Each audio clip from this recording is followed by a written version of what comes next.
السلام علیکم۔ احرام باندھنے سے پہلے اچھی طرح آپ غسل کر لیں۔ غسل کرنے کے بعد خوشبو لگانا سنت رسول ہے۔ جب آپ خوشبو لگا لیں تو عام کپڑے پہن کے باہر آ جائیں۔ جب آپ نے احرام باندھ لیا اس کے بعد خوشبو لگانا حرام ہے، آپ خوشبو نہیں لگا سکتے۔ احرام باندھنے کے بعد احرام کی نیت کرنے کے بعد 2 نفل آپ نے ادا کرنے ہیں اور 3 مرتبہ واضح بلند تلبیہ پڑھنا ہے۔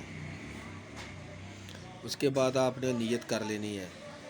احرام باندھنے کا طریقہ وہ آپ کو میں نے دوسری ویڈیو میں بتا دیا ہے، وہ آپ دیکھ لیجئے گا۔ تو عمرہ کیسے کرنا ہے؟ عمرہ آپ پاکستان سے جاتے ہیں، جب آپ حرم میں پہنچ جائیں گے تو 7 چکر لگانے ہوتے ہیں اللہ کے گھر کے، یعنی 7 چکروں کا ایک طواف ہوتا ہے۔ آپ نے بالکل حجر اسود کے سامنے جا کے دونوں ہاتھ کھڑے، اس طرح ہاتھ کھڑے کر کے بسم اللہ اللہ اکبر بوسہ لے کے تو چکر شروع کر لینا ہے۔ جب دوسرے چکر کی نیت کرنی ہے تو پھر اسی طرح جو ہاتھ کھڑا کر کے اس کا بوسہ لے کے دونوں ہاتھوں کا تو بسم اللہ اللہ اکبر پڑھ کے تو شروع کر لینا ہے۔ 7 چکر لگانے ہیں۔ تو اس کو جو ہاتھ کھڑا کر کے بوسہ لیتے ہیں اس کو کہتے ہیں احتسلام کرنا۔ یہ چکر 7 ہوں گے لیکن آپ نے احتسلام 8 کرنے ہیں۔ 8واں احتسلام چکر کی نیت سے نہیں کرنا۔ 8واں احتسلام آپ نے کر کے وہ گرین جو لائن ہے حجر اسود والی اس کو کراس کرنا ہے مقام ابراہیم کی طرف۔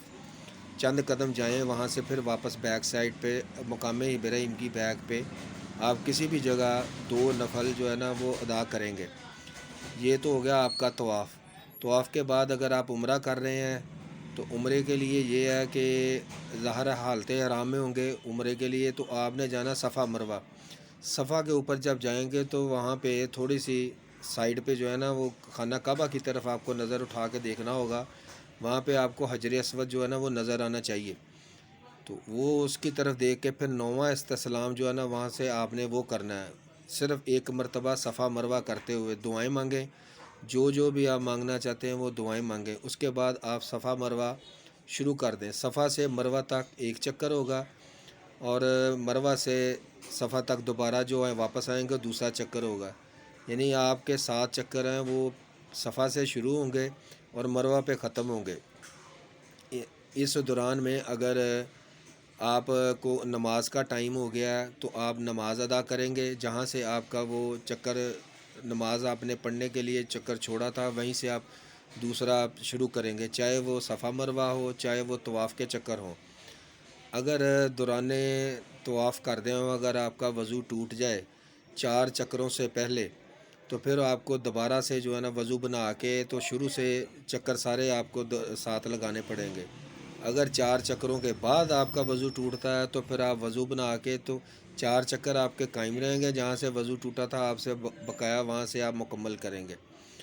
تو یہ ان چیزوں کا خیال رکھیں۔ لڑائی آپ نے کسی کے ساتھ نہیں کرنی، لڑائی کریں گے لڑائی کرنے سے اگر اس کو چوٹ لگ گئی خون نکل آیا تو وہ آپ کو جو ہے نا دم دینا پڑے گا، یعنی قربانی دینی پڑے گی۔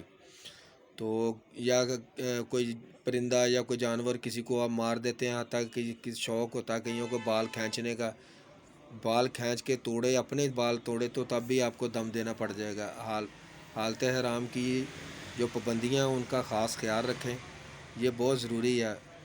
آپ بہتر یہ ہے کہ جب بھی آپ عمرہ کرنے کے لیے جائیں تو کسی تجربہ کار بندے سے یا کسی پڑھے لکھے بندے سے جو دین کو سمجھتا اس سے ساری معلومات لے کر جائیں۔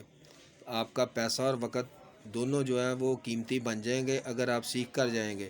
اگر آپ یہ سمجھتے ہیں کہ ویسے ہی آپ چکر لگا کے آ جائیں اور لوگوں کو بتا دیں کہ میں عمرہ کر آیا ہوں تو وہ ایسے عمرہ نہیں ہوتا۔